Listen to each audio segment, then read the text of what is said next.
एक या अपने आप को छोड़कर किसी दूसरी संख्या से डिवाइड नहीं होता है, that is called prime number.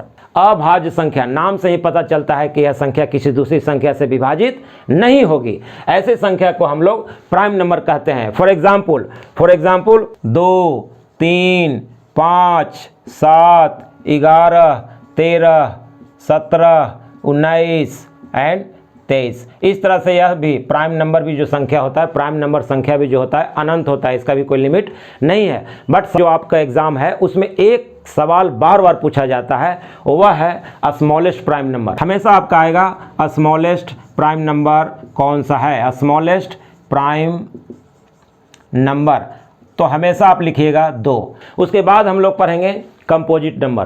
Composite number यौगिक संख्याएं, प्राइम का ठीक उल्टा है, प्राइम का उल्टा है। प्राइम में था कि एक अपने आप को छोड़कर किसी दूसरी संख्या से विभाजित नहीं होता है। कंपोजिट संख्या है जो एक या अपने आप को छोड़कर किसी दूसरे संख्या से भी विभाजित होता है, that is called composite number, यौगिक संख्या। For example 4, 6, 8, 9, 10, 12, 14 etc. बहुत सारी संख्या हैं। इसमें कंपोजिट नंबर में एक प्रश्न अक्सर हाँ पूछा जाता है, smallest number of composite number, what is the smallest number of composite number. तो आप हमेशा उत्तर दीजिएगा 4। 4 है जो कि सबसे छोटी संख्या है कंपोजिट नंबर का, और 2 है जो कि सबसे छोटी संख्या है प्राइम नंबर का। बिगेस्ट तो कोई संख्या होता ही नहीं है, बिगेस्ट तो अनलिमिटेड है, इसलिए बिगेस्ट नहीं होगा। नेक्स्ट है को prime number, this is also very important. पहली बात तो समझिए कि को प्राइम में 2 संख्याएं होगी, जब भी होगी तो 2 संख्याएं होगी, और उसका कोई गुणनखंड नहीं होगा, और प्राइम नंबर होगा। जैसे 2/3, 2 भी एक प्राइम नंबर है, 3 भी एक प्राइम नंबर है।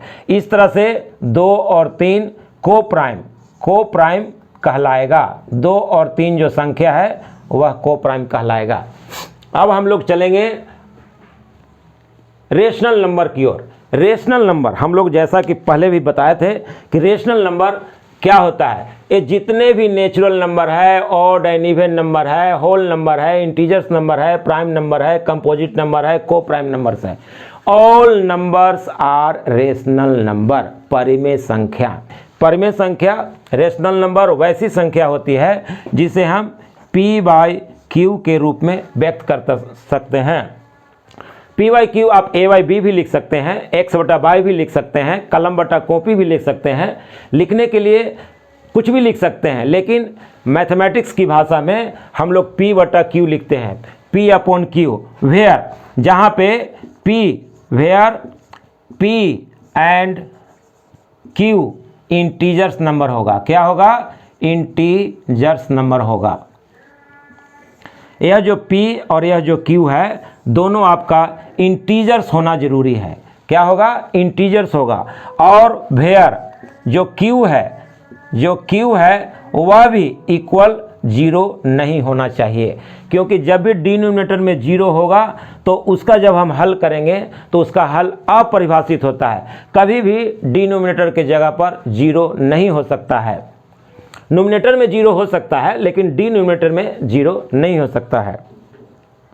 तो अभी हम लोगों ने पढ़ा परिमेय संख्या, रेशनल नंबर। रेशनल नंबर किसे कहते हैं? रेशनल नंबर वैसी संख्या को कहते हैं, परिमेय संख्या वैसी संख्या को कहते हैं जिसे हम P/Q के रूप में व्यक्त कर सकें, और जहाँ पे जो P और Q है, P और जो Q है वह इंटीजर्स नंबर है। इंटीजर्स नंबर अभी हमने आपको बताया कि जितने भी नेगेटिव संख्याएं हैं और जितने भी पॉजिटिव संख्याएं हैं, नेगेटिव और पॉजिटिव संख्याओं को संग्रह कर दिया जाए और उसमें 0 भी शामिल कर दिया जाए तो ऐसी संख्या को इंटीजर्स नंबर कहते हैं, पूर्णांक संख्या कहते हैं। ठीक है, तो अभी बच्चों आप लोगों ने समझा रेशनल नंबर्स को। अब दूसरा हम लोग पढ़ेंगे irrational number. Irrational number, rational number का ठीक अपोजिट है irrational number. Irrational number rational number का ठीक उल्टा होता है। कैसे उल्टा होता है? परिमेय संख्या में अभी हम लोगों ने पढ़ा कि परिमेय संख्या को a बटा b के रूप में व्यक्त कर सकते हैं, लेकिन अपरिमेय संख्या को a बटा b के रूप में व्यक्त नहीं कर सकते हैं। फॉर एग्जाम्पल √2, √3, √7 जो भी रूट की संख्याएं हैं वो लगभग आपका अपरिमेय संख्या कहलाएगा। फॉर एग्जाम्पल अगर हम √25 को लें, आप बताइए √25 है, क्या यह परिमेय संख्या होगा या अपरिमेय संख्या होगा? यह परिमेय संख्या है, अपरिमेय संख्या नहीं है। क्यों? √25 को हम लोग 5 लिखेंगे, 5 का ही वर्गमूल जो होता है, 5 का ही जो स्क्वायर होता है √5 होता है। इसलिए ऐसी गलती कभी मत कीजिएगा, कि जितना भी रूट वाली संख्या है वो सब अपरिमेय संख्याएं होंगे। इसलिए इस पॉइंट पर आप लोग बच्चे ध्यान दीजिएगा। √2, √3 यहाँ लिखा हुआ है, √2, √3, √7, √11, √17, इसी तरह से काफ़ी संख्याएं आपको मिलेगा। अपरिमेय संख्या, ऐसी संख्याओं को हम लोग इरेशनल नंबर कहते हैं। लगभग रियल नंबर जो भी था, जो रियल नंबर की जो परिभाषा था वो लगभग हम लोगों ने पढ़ चुका है। फिर से रिवीजन करते हैं। रिवीजन तो वेरी इंपॉर्टेंट है। Every day, every hour we should revise every chapter. Matric के एग्जाम में जो आपका 10th का बोर्ड होने वाला है, चाहे वो CBSE हो, बोर्ड का हो, कोई भी बोर्ड का हो, कोई भी स्टेट बोर्ड का हो, उसमें यह प्रश्न, इस चैप्टर से प्रश्न 10 नंबर का पूछा जाता है हर साल। एक और हम उदाहरण लेते हैं, पाई और दूसरा है 22/7। पाई और 22/7। आप हमें बताइए कि पाई क्या है, परिमेय संख्या है या अपरिमेय संख्या है? पाई अपरिमेय संख्या है या परिमेय संख्या है? पाई, और इसका जो वैल्यू होता है 22/7 लगभग होता है, एक्चुअल नहीं होता है। पाई का मान 22/7 माना गया है, बिल्कुल नज़दीक है, लेकिन 100% नहीं है। इसीलिए पाई जो है वह अपरिमेय संख्या है, जबकि 22/7 है परिमेय संख्या।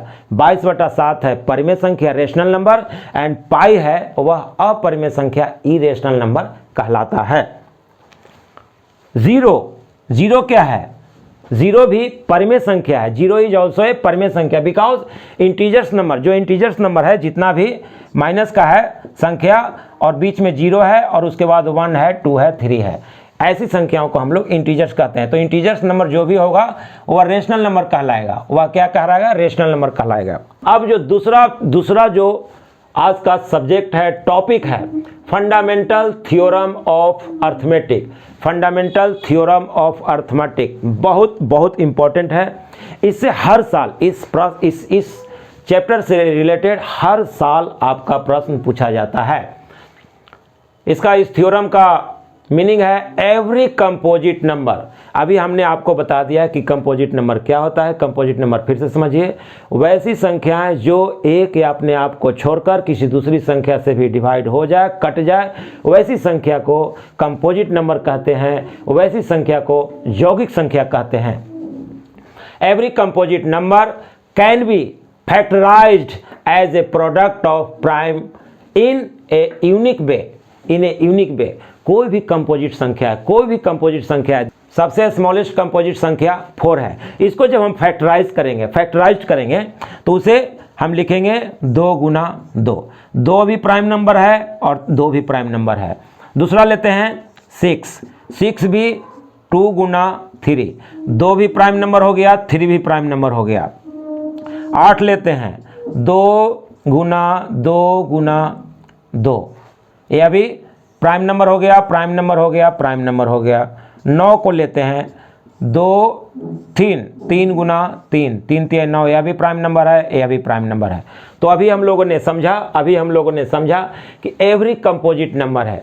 जो भी कंपोजिट नंबर होगा उसे जब हम फैक्टराइज करेंगे तो वह प्राइम नंबर के रूप में, उसका जो रिजल्ट आएगा वह प्राइम नंबर के रूप में मिलेगा।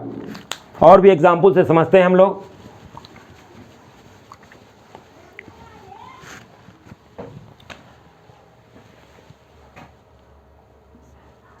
पंद्रह को लीजिए, 15 को फैक्टराइज कीजिए। जब भी हम 15 को फैक्टराइज करेंगे तो 5 गुना 3, 5 गुना 3, 5 भी प्राइम नंबर है और 3 भी प्राइम नंबर है। तो हम लोगों ने समझा और हम लोगों ने पढ़ा कि कोई भी कंपोजिट संख्या होगा उसे हम प्राइम नंबर के फैक्टराइजेशन में डिवाइड कर सकते हैं, बांट सकते हैं। एक यूनिक वे होता है, क्या होता है? In a unique way, that is called composite number. तीसरा जो चैप्टर है इस रियल नंबर का सबसे इंपॉर्टेंट चैप्टर है, यह एक थ्योरम है। थ्योरम कहता है कि मान लिया जाए लेट P बी ए प्राइम नंबर। P कोई एक प्राइम संख्या है। प्राइम संख्या हमने पहले भी बताया था। प्राइम संख्या क्या होता है? जो संख्या एक या अपने आप को छोड़कर किसी दूसरी संख्या से डिवाइड ना हो, वैसी संख्या को हम लोग प्राइम नंबर कहेंगे। इसलिए बार बार मैं आपको रिवाइज करा रहा हूँ, याद दिला रहा हूँ, ताकि यह आपके दिमाग में बिल्कुल बस जाए कि प्राइम संख्या क्या होती है। जब भी प्राइम नंबर की बात आती है, दिमाग में बिल्कुल समझना चाहिए कि P बी ए प्राइम नंबर। P क्या है? एक प्राइम नंबर है। P डिवाइड्स ए स्क्वायर। अगर ए स्क्वायर को P डिवाइड करेगा, ए स्क्वायर को P डिवाइड करता है तो A को P डिवाइड करेगा। अगर ए स्क्वायर को P डिवाइड करता है तो A को भी P डिवाइड करेगा। फॉर एग्जाम्पल 5 स्क्वायर को सपोज 5 डिवाइड करता है, 5 स्क्वायर को 5 डिवाइड करता है, इसीलिए 5 को भी डिवाइड करेगा 5। जैसे 5 का स्क्वायर हो गया 25 बटा 5, यह संख्या 5 बार कट जाएगी, यहाँ भी यह संख्या कट जाएगी। इसका मतलब हुआ कि P अगर कोई प्राइम संख्या है और वह ए स्क्वायर को डिवाइड करता है तो P डिवाइड्स ए स्क्वायर को डिवाइड करेगा तो ए को भी करेगा। अगर कोई संख्या ए को डिवाइड करता है तो ए को भी करेगा, बशर्ते वह प्राइम नंबर होना चाहिए। और where a is a positive number, a क्या होगा? एक पॉजिटिव नंबर।